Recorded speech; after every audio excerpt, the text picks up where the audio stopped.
Hey everybody, welcome back to the Slasher Uprising channel, the home of the slasher movie. This is going to be episode number 62 of my slasher movie archives. In this video, I will be giving my review for Twisted Nightmare, also known as Ancient Evil, released in 1987. If only it were a bad dream. Okay, so getting into the plot for this one, a group of teenagers wins a trip to idyllic Camp Paradise, which they attended as children.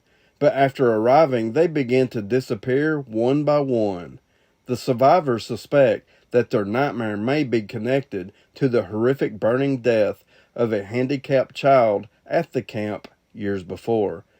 And now it's a battle for survival on the cursed campground that will soon run red with blood. Okay, so getting into my thoughts for this one. I've always been a big fan of Twisted Nightmare. It's a childhood favorite of mine, and it has been with me all these years since it originally released. And I'm thankful for that because this one is pretty obscure.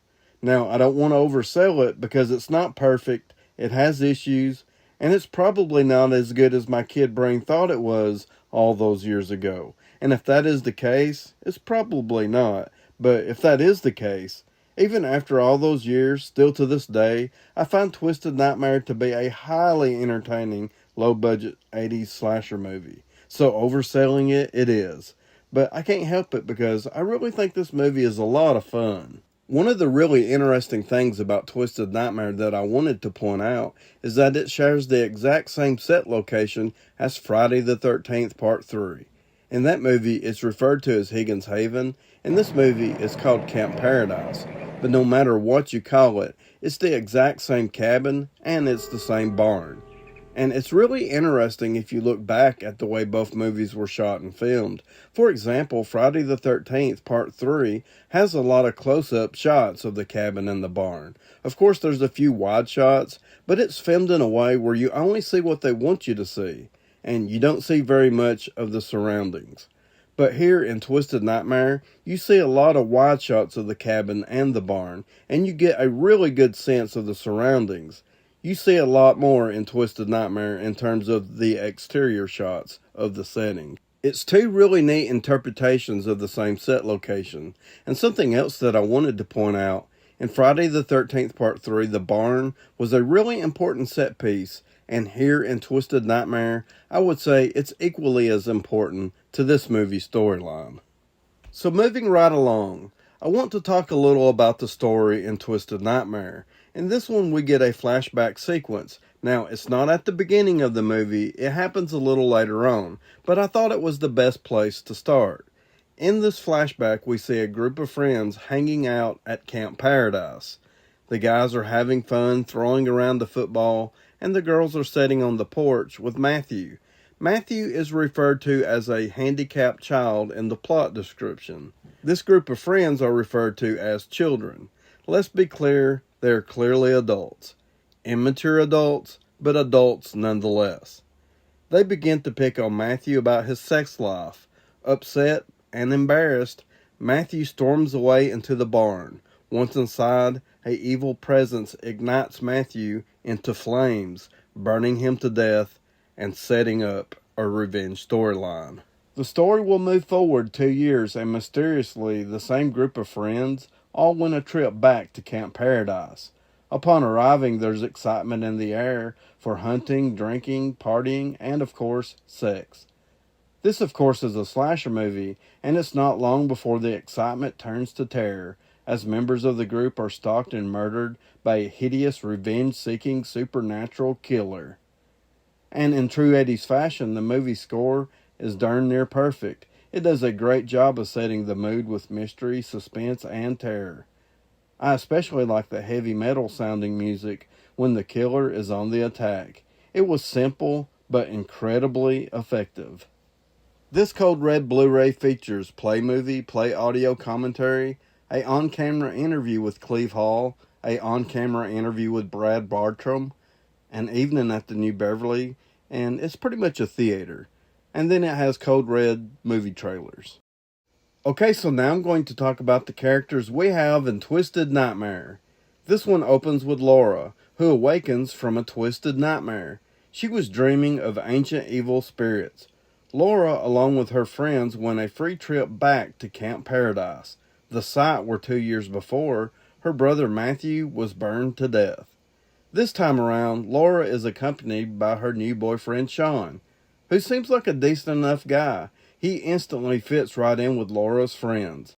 Upon arriving at Camp Paradise, Laura is reunited with her old friends. We have Jennifer and Tack, and I have to point out that Tack has a face of stone. He never seems to change expressions. Tack has brought along his whole arsenal. Later on in the movie, Tack's girlfriend Jennifer finds herself trapped inside a large outdoor icebox. Will Tack be able to save Jennifer in time? We also have Gus and Sylvia, who decide to take a look around the barn, and they just so happen to find a litter of kittens. Sylvia insists that she would die for one of the kittens, and later on returns to the barn to get one. When Gus discovers Sylvia is missing from the party, he knows exactly where to look for her. We also have Nicole and Jerome. Nicole lets everybody know that she's not the cook or the maid.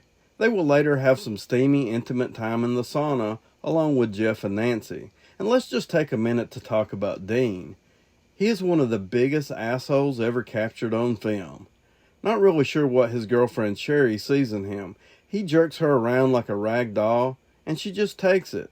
I can only guess that she is helpless to the awesome power of Dean's mustache. We also have Ken and Julie. I'm not really sure what Ken was thinking leaving Julie alone while he looks for Kane, the caretaker. Now, Kane is a pretty important character. He fills us in on the history of the land. I'm pretty sure he refers it to a farmhouse. We find out that Kane's tribe once lived on the campgrounds until they were murdered by white men. All but Kane's grandfather, who was a powerful medicine man. When Kane's grandfather passed away, he put a curse on the land. And oh, by the way, Camp Paradise was built on top of the graves of Kane's ancestors. All of this centers around Laura, who likes to cut herself in the bathtub while black candles dimly light the room. And oh, there's one red candle sitting on the toilet, just so it's not so weird. Overall, I highly enjoyed all of these characters. The acting really isn't all that great, but it doesn't really matter because this movie is a lot of fun just the way it is. The dialogue can even be cringeworthy at times, but again, it really doesn't matter because this movie is a lot of fun just the way it is. Okay, so now I'm going to talk about the most important part of a slasher movie, that is the killer and the kills. Twisted Nightmare has one of my favorite 80s slasher movie villains. In this one, we have a growling, back from the dead, hideously burned, revenge-seeking, supernatural monster man. There's some fantastic special effects used for this design. From a visual standpoint, the killer is nothing short of amazing, and everything you could possibly want in a slasher villain, in my opinion. And those growls. The killer has no problem of letting his victims know he doesn't like them very much. And the music that hits when the killer appears and is on the attack really works. I also think this movie does a good job of setting up the story surrounding the killer. Camp Paradise is cursed land, and it has been for a long time, long before it was ever called Camp Paradise. Bad things happen to people who go there. And as far as the kills go, we have a really high body count with around 16 or 17 kills. We get a wide variety of kills that includes a 2-for-1 impalement. We have a deer antler kill. We get an axe to the back of the head. That's my personal favorite. And we also have a head torn from a person's body. That's just to name a few. And I really did like how they incorporated some supernatural elements into some of the kills. That's pretty cool. There's some pretty decent special effects here, but I wouldn't necessarily consider this to be an overly gory movie. But with that being said, the kills are still a lot of fun to watch. Overall, I really enjoy Twisted Nightmare. It's a really solid low-budget 80s slasher movie. It's a childhood favorite of mine that still really holds up. I really enjoy the story, the kills are a lot of fun, there's quite a bit of nudity, and I also really like the characters. I thought they were a lot of fun.